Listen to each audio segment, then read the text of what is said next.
तो देखो बच्चों, आज का टॉपिक है हमारा और बहुत इंपॉर्टेंट क्वेश्चन है। टॉपिक है, क्वेश्चन ये पूरा ये कि √3 इरेशनल नंबर कैसे आप प्रूफ करोगे। √3 इरेशनल नंबर होता है, हम 9th पढ़ चुके हैं कि √3, √2, √5 ये सब क्या होते हैं, इरेशनल नंबर होते हैं। √2, √3, √5, √7 ये सब क्या होते हैं बेटा, इरेशनल नंबर होते हैं, इरेशनल नंबर होते हैं। तो अब इन नंबरों को आज हम क्या करेंगे बेटा, प्रूफ करेंगे कि कैसे होते हैं, कैसे होते हैं। तो हम ये कहते हैं बेटा, हम इरेशनल प्रूफ नहीं कर पाते, बट अगर हम ये कह दें कि इरेशनल नहीं है, अगर हम ये कह दें कि इरेशनल नहीं है तो क्या बन जाएगा, ऑटोमेटिक ये इरेशनल बन जाएगा। हमें इसका कोई मेथड नहीं आता कि इरेशनल कैसे प्रूफ करें। जैसे एक एग्जांपल समझते हैं, मैं कह रहा हूं कि ये प्रूफ करो कि ये दिन है। अब आपको ये पता होना चाहिए दिन और रात दो होते हैं बस। अगर तुम ये प्रूफ कर दो कि ये रात नहीं है तो ये क्या बचेगा, दिन ही तो बनेगा। मैं कह रहा हूं ये प्रूफ करो कि अभी दिन है, तो आप कहोगे दिन तो प्रूफ करना नहीं आता, पर मैं ये बता सकता हूं कि ये रात क्यों नहीं है।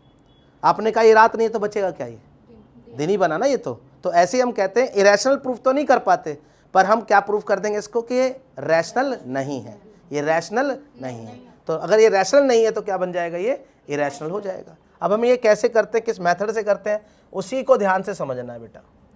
तो सबसे पहले स्टेटमेंट बहुत इंपॉर्टेंट होती है और याद रखनी है, स्टेटमेंट हर जगह यूज होगी।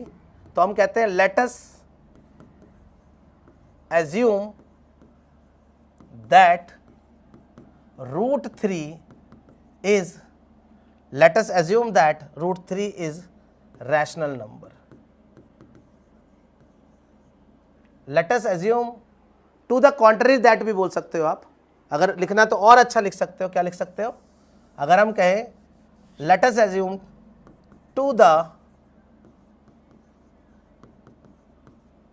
contrary that,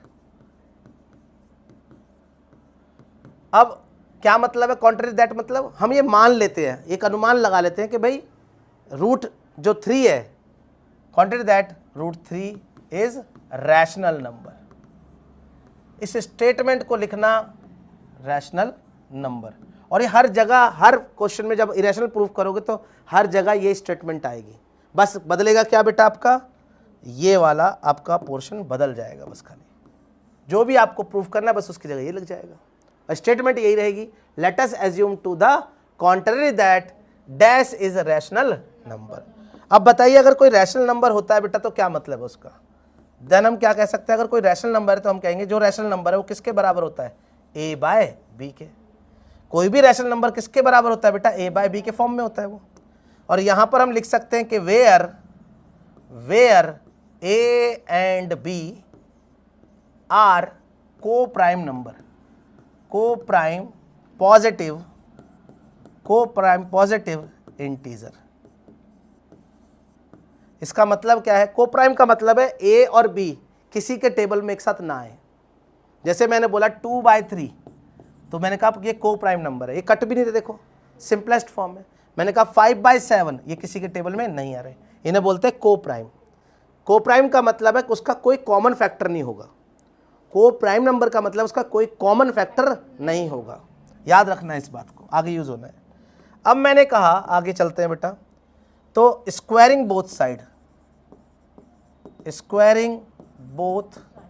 साइड्स, अगर दोनों तरफ स्क्वायर करें तो बेटा ये क्या आ जाएगा, बस इस √3 का स्क्वायर करेंगे तो 3 आ जाएगा। पता है ना आपको, 3 का स्क्वायर तो 9 होता है, पर √3 का स्क्वायर क्या था, 3 होता है।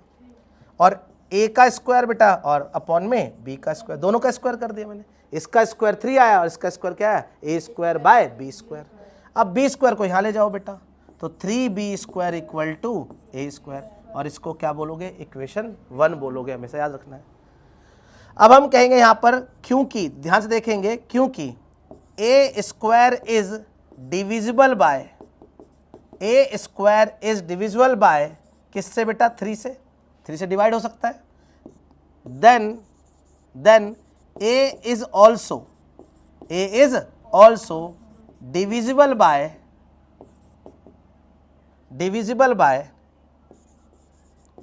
by 3।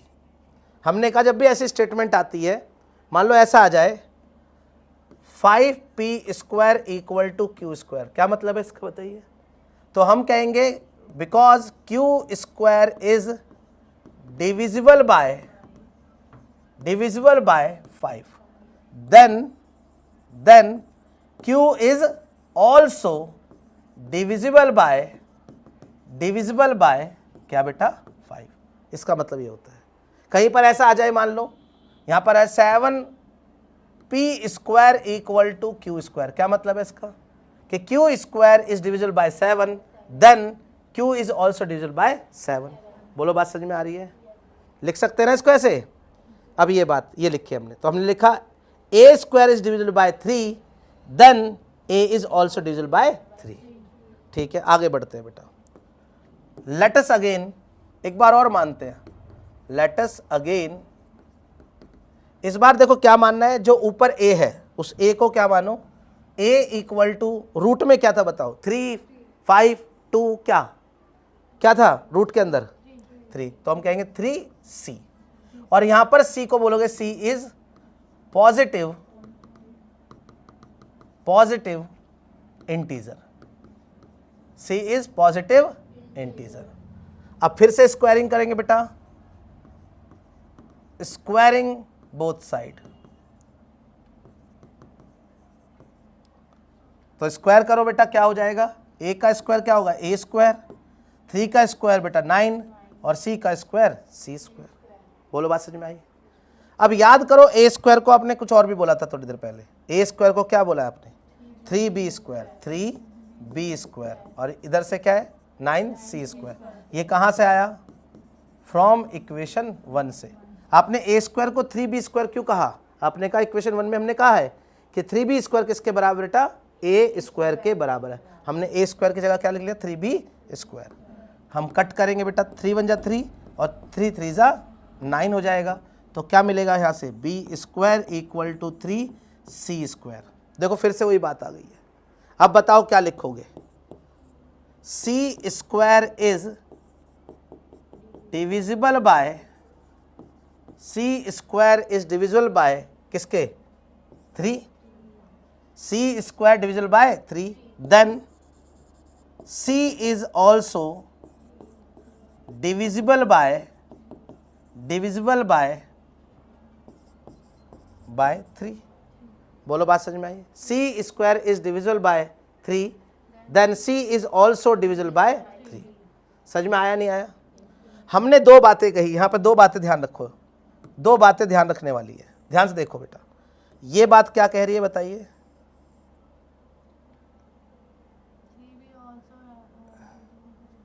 सी बोलेंगे बी बोलेंगे बताओ,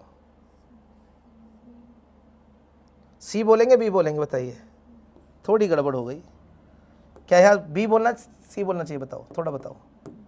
बी बोलेंगे, देखो यहाँ पे 3 को करोगे तो यहाँ बी स्क्वायर आएगा, B square is divisible by 3, then also B is divisible by 3। तो हमने कहा देखो ध्यान से, हमने कहा कि ये जो हमारा है बेटा, बी किससे डिवाइड हो रहा है बताओ, 3 से हो रहा है ना, और यहाँ क्या हो रहा है, ए किससे डिवाइड हो रहा है बताओ, 3 से। मतलब ए भी डिवाइड हो रहा है 3 से, और बी भी क्या हो रहा है, डिवाइड हो रहा है 3 से। तो हम एक बात कह सकते हैं, ध्यान सुनना बहुत ध्यान से। हमने कहा नाउ हम क्या देखते हैं, ध्यान से देखना, 3 is common factor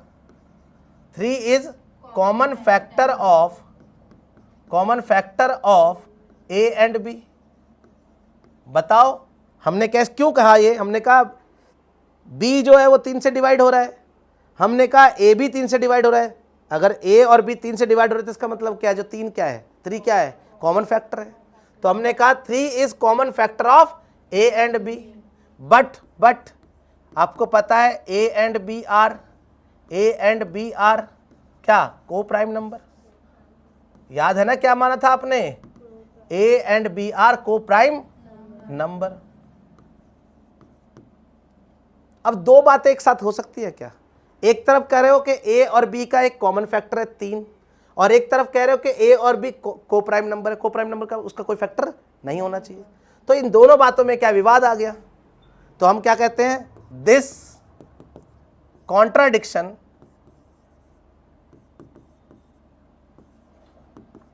this contradiction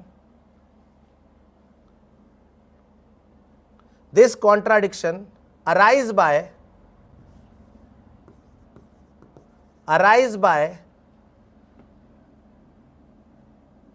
assuming that root three is rational number. ये जो हुआ है बेटा, ये जो कॉन्ट्राडिक्शन हुआ है, मतलब ये जो विवाद हो गया बेटा, ये किसकी वजह से हुआ है? ये जो अराइज हो रहा है कॉन्ट्राडिक्शन, दिस कॉन्ट्राडिक्शन किसकी वजह से? बाय एज्यूमिंग दैट, जो आपने माना क्या, root three is rational number. हमने कहा ना, हमने एक तरफ मान लिया कि ये रात है, और हमने कहा रात में तारे चमकते पर सूरज चमक रहा है। हमने कहा सूरज तो रात में नहीं चमकता, तो इसका मतलब है ये तो कॉन्ट्राडिक्शन हो गया। एक तरफ आप कह रहे हो कि ए और बी का कॉमन फैक्टर है, और एक तरफ आप कह रहे हो ए और बी को प्राइम नंबर है, तो दोनों एक साथ नहीं हो सकते, तो ये तो कॉन्ट्राडिक्शन हो गया। क्या हो गया? कॉन्ट्राडिक्शन अराइज हो गया, किसकी वजह से? Assuming that root three is rational number, जो आपने माना था, इसका मतलब आपने गलत माना, तो हम कहेंगे hence root three is irrational number. अगर आपने ये बात बोल दी कि रैशनल नहीं है, कॉन्ट्राडिक्शन है, तो हमने कहा फिर तो ये इरेशनल ही हुआ। कॉन्ट्राडिक्शन का मतलब विवाद, काल्पनिक विवाद जो हो गया, जो आपने काल्पनिक विवाद माना, आपने अपने पास से गलत मान लिया था, उसके बाद आपने कहा कि ये तो कॉन्ट्राडिक्शन हो गया, जो आपने माना वो गलत मान लिया, तो ये बात होता है। एक वर्ड होता है, एक वर्ड है, देखो वर्ड की पावर आप समझते ही हो, तो इसलिए वर्ड की पावर को समझो, हर जगह यूज होना है। मतलब इवन आप जितने भी क्वेश्चन करोगे इसमें से, root two, root three, root five, सब में स्टेटमेंट यही आएगी। देखो मैं जैसे बताता हूँ, देखिए मान लीजिए आपको रूट फाइव वाला करना है, तो आपको क्या बदलना पड़ेगा, बस यहाँ पे बताइए, बस क्या बदलना पड़ेगा बताओ? रूट थ्री की जगह क्या लिखोगे बताओ? हाँ जी, यहाँ पे बस कुछ नहीं बदलना है बेटा, यहाँ पर क्या बदल देंगे, देखो मैं बस इतना बता रहा हूँ, यहाँ पर देखो, यहाँ पे क्या लिख देंगे? 5, ठीक है, यहाँ लिख देंगे 5, ए अपॉन बी होगा, यहाँ भी क्या लिखोगे? 5, ये यहाँ भी क्या होगा? 5, यहाँ क्या हो जाएगा? 5, यहाँ क्या हो जाएगा? 5, समझ में आया?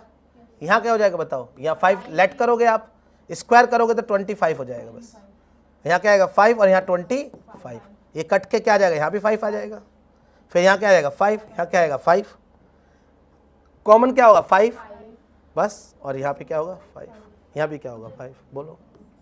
तो क्या आप ये प्रूफ कर सकते हो? शो दैट, क्वेश्चन नंबर 2 है आपका, show that root 5 is irrational number. कर लोगे बच्चों? बताओ, है ना आसान? और सारी स्टेटमेंट तो वही होगी, और अगर स्टेटमेंट आपने सही लिखी तो 3 नंबर का क्वेश्चन आता है, इसलिए 3 नंबर तो बहुत कीमती होते हैं बोर्ड में। अगर पेपर बना, चाहे फर्स्ट टर्म का बना या फिर आपका ये क्या बोलते हैं इसको, अभी जो पेपर अभी होने वाले हैं, क्या बोलते हैं, मिड टर्म नहीं, अभी जो एक महीने में हो जाते हैं, यूटी बोल देते हैं, कई बार इंटरनल बोल देते हैं, है ना? तो ये इस तरह का क्वेश्चन आता ही आता है। Show that root 5 is irrational number, बोलो समझ में आई? एक और क्वेश्चन है इसका, शो दैट या प्रूव दैट भी आएगा, prove that root 2 is irrational number. एक ही बात है, आपको बस प्रूफ करना है, दोनों में सेम चीज, सेम सब कुछ, ठीक है? उम्मीद आप कर लोगे इसको अब, ठीक है? घर पे जाके आराम से 5-6 बार करो, एक बार नहीं 5-6 बार करो, और स्टेटमेंट अच्छे से रट्टा मारनी है, ठीक है? चलो।